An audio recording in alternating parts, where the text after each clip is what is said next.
ढुङ्गा बोकेर काहीँ हुन्छ भन्छन् क्या, ढुङ्गा बोकेर यो के अरे कोदालो खनेर काहीँ हुन्छ, त्यो काहीँ त्यो श्रम गर्नुपर्ने अवस्था छ र श्रम भन्ने बित्तिकै त्यो ढुङ्गा बोकेर मात्रै सोचिरहेको छ क्या मान्छेले, अचम्म लाग्छ क्या। कम्प्युटरमा काम गर्नु पनि श्रम गर्नु हो नि त, दिमाग लगाएर काम गर्नु पनि श्रम। उसले त्यो परिभाषा गरेका छन् क्या।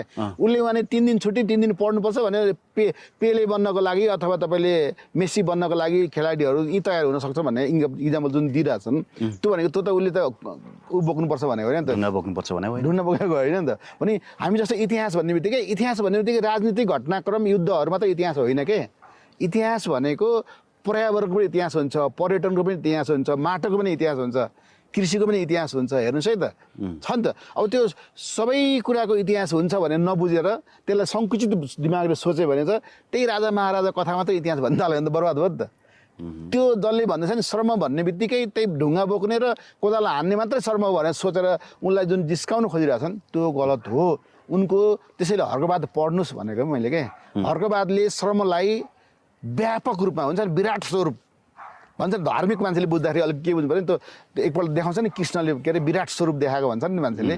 त्यसैले त्यो हर्क साम्पाङको हर्कवादको विराट स्वरूप, श्रम सम्बन्धी श्रम संस्कृतिको विराट स्वरूप जसले पढ्छ नि त्यसले त्यसबाट ओहो यसको विराट स्वरूप हेर्दाखेरि त फ्यान भइहाल्छ नि हर्क साम्पाङ त। तर त्यो विराट स्वरूप हेर्दैनन्। अनि राष्ट्रवादी दुई किसिमको छ नेपालमा, एउटा अर्ग्यानिक राष्ट्रवादी, एउटा नक्कली राष्ट्रवादी। त्यो नक्कली पहिरन लगाएको राष्ट्रवादीलाई चिनेर त्यसलाई चुनावमा हराउने र सक्कली अर्ग्यानिक राष्ट्रवादीलाई जिताउने अभियानमा लाग्नुहोस् मतदाताहरू भनिदिएपछि त्यो मतदाताले बुझे यसले अर्ग्यानिक भनेको हर्क साम्पाङलाई भनेको भनेर। मैले नाउँ लेखेको छैन तर बुझ्नु पऱ्यो नि, बुझिसक्यो मान्छेहरूले। सर्वहाराको रिप्रेजेन्टेसनै तपाईँको हर्क साम्पाङ हुन्। उनी सुट टाईमा हुँदैनन्, कालो चस्मामा ढल्किँदैनन्, विलासी गाडीमा उनी चढ्दैनन् होइन। तपाईँको भुइँ मान्छे भएर हिँड्छन्, भुइँ मान्छे जसरी बोल्छन्, भुइँ मान्छेकै काम समस्याहरू उनी गर्छन् होइन।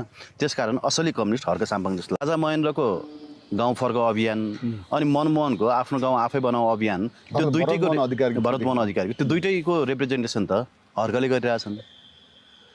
अनि राष्ट्रवादीको बिपीको पनि त्यो उसले हर्कले गरिरहेछ नि। बिपीले जुन छ नि सानो काम नजिक काम गर्नुपर्छ, सानो काम गर्नुपर्छ, त्यो एउटा घरको चाहिँ खाना पुग्ने होस् होइन, एउटा गाई होस् होइन, त्यो स्वास्थ्य उपचार होस्, पढ्न पाउन्, त्यति भए पुग्छ भन्ने खालको जुन इमेजिन गरेको त्यो त भुइँ मान्छेको कुरा त उसले गरेको नि त। त्यही भएर तर नेपालले फेरि सुट टाई लाउने, कालो चस्मा ढल्काउने, टिडिक हिँड्ने होइन तपाईँको त्यस्तो मान्छे मात्रै फेरि अलि झिल्के मान्छे मात्रै नेता जस्तो लाग्दो रहेछ। हर्क साम्पाङ चाहिँ नेता जस्तो कुनै कोणबाट लाग्दो रहेछ। मान्छेले के भन्न थाल्यो भने मैले अघि पनि भने के कुरा भनेदेखि नि